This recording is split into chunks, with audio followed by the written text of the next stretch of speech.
Tenemos este Chevrolet Aveo modelo 2013, nos lo traen porque la palanca de cambios se queda atorada en la posición de parking. Normalmente en un vehículo como estos, abre uno la llave, presiona el freno y este botón y puede soltar la palanca. En este caso se queda atorada.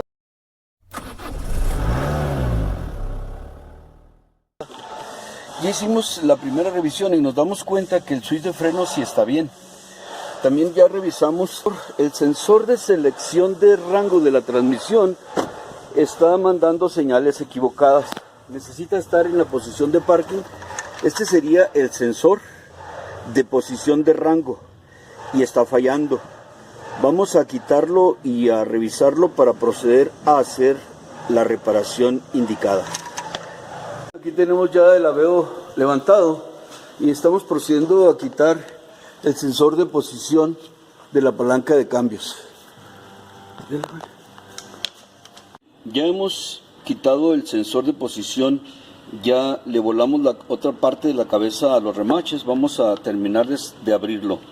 En este sensor es muy importante que los contactos estén limpios. Muy bien, hemos procedido ya a limpiar todos los contactos, tanto los fijos como los contactos móviles, y vamos a armar. Ahora vamos a reemplazar estos remaches por unos tornillos que harán el mismo trabajo de sellado contra este empaque y ya no habrá problemas. Ahorita armamos y vemos el resultado final. Bien, hemos terminado de armar de nuevo el switch sensor de posición de rango. Ya no tiene los remaches anteriores, le hemos puesto nuevos tornillos y tuercas. Vamos a instalarlo y comprobaremos el estado final. Vamos a proceder a instalarlo en el lugar donde va en la transmisión. Ahorita vamos a hacer una pausa y vamos a indicar el momento en el que ya quede instalado el sensor de posición de rango. Ok, ahí ya va instalada la primera parte. En esta flecha se va a instalar el brazo que mueve desde adentro la palanca.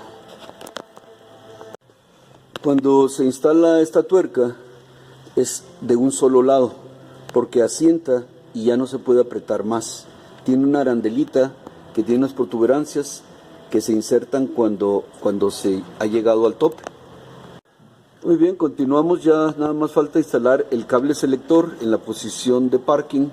Ahí, una vez que se pone el cable selector, se le pone la última tuerca y listo, terminada la instalación. Muy bien, hemos hecho la limpieza de los contactos internos. Abrimos el sensor y le hicimos limpieza por dentro, y ahora sí ya podemos probar que hace sus cambios adecuadamente después de haberle limpiado los contactos al sensor de la posición de rango. Ahora sí presionamos el botón y la palanca se mueve con toda normalidad. Entonces era un problema interno en el switch selector de rango de la transmisión.